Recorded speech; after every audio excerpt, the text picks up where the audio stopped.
Welcome back. This week I'm in the kitchen. We're talking about food. So before I talk about food, I'm going to read one of my favorite stories. This is The Very Hungry Caterpillar by Eric Carle. We did another Eric Carle book recently, a couple of them. I think it was The Little Cloud, and then we did The Very Quiet Cricket. So this one was given to us by our friend Layla, who was earlier in the year at the book fair. So it says, to Mrs. Morgan from Layla. A very hungry caterpillar. Goes with insects and food. Remember, I love his artwork. He uses a lot of textures. And this is Eric Carle, and he wrote a whole little note to us, but I'm not going to read it. The Very Hungry Caterpillar. For my sister Krista. In the light of the moon, a little egg lay on a leaf.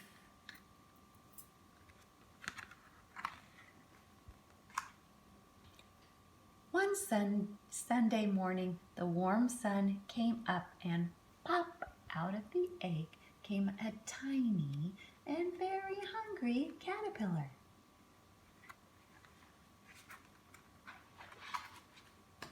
On Monday, he ate through one apple, but he was still hungry. On Tuesday, he ate through 2 pears, but he was still hungry.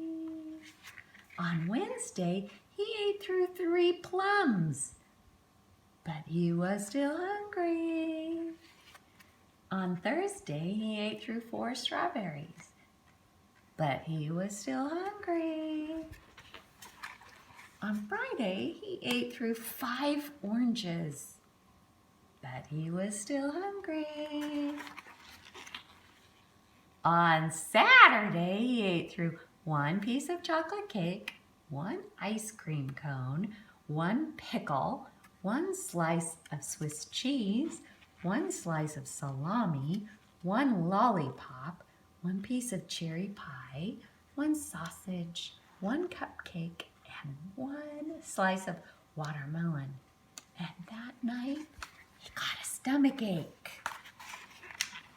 I bet he did.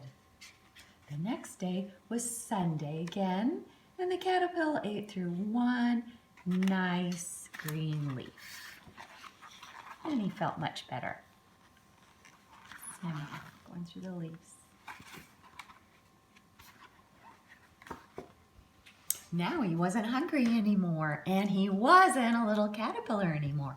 He was a big, fat caterpillar. He built a small house called a cocoon around himself. He stayed inside for more than 2 weeks. Then he nibbled a hole in the cocoon and pushed his way out. Ah, he was a beautiful butterfly. I love the artwork on that. The end. Okay, so, can I show you? Look at my face mask. Look familiar? There he is. Love it.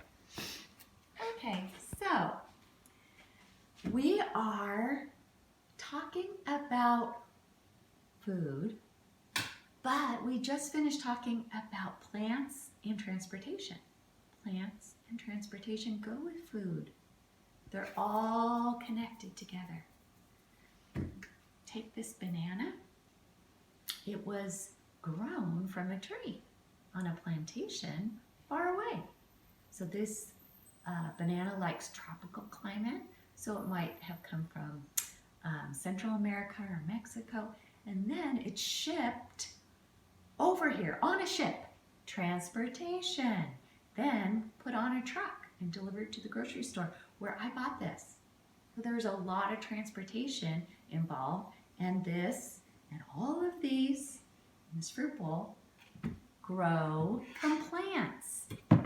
Oh, there's an apricot. Oh, the runaway apricot. Here's some lettuce I have. like to make salads. And the lettuce, that is part of a plant. And look at that. That is a leaf.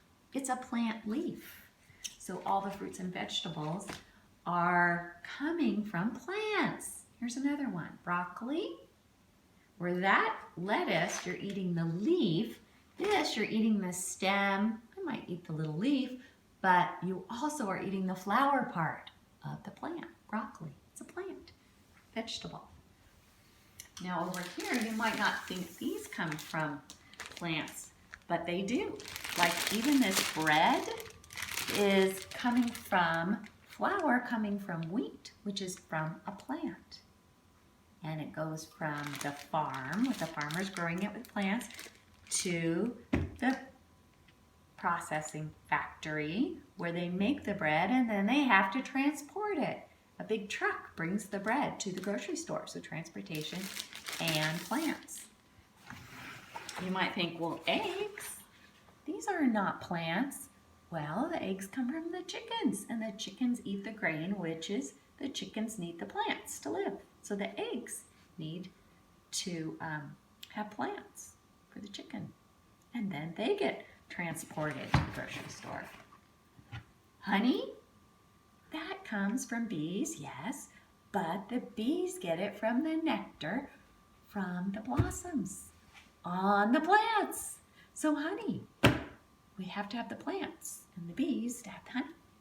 And they put it in the jars at the factory, the plant where they make this, and then it gets transported to the grocery stores. Transportation, even the milk comes from cows, dairy, same with cheese or yogurt, ice cream even, is coming from cows. And what are the cows eating? The grass and the hay. So the grass is plants. And so it's all tied together. And it all has to be transported to the grocery store for me to buy these things. So it's all connected. And here is our sunflower. And it's growing. And it'll get bigger and bigger. And eventually there'll be seeds, which is the sunflower seeds, that people eat the seeds. So we're still doing plants, we're still doing transportation, but this week is about food. So what I want for this week is when you're eating things at your house, think about where those foods came from, how they were transported, were they grown on a farm, are there ingredients in there that come from plants? Or maybe there are animals that eat the plants in order to make the things. All right, happy eating this week. Cheers.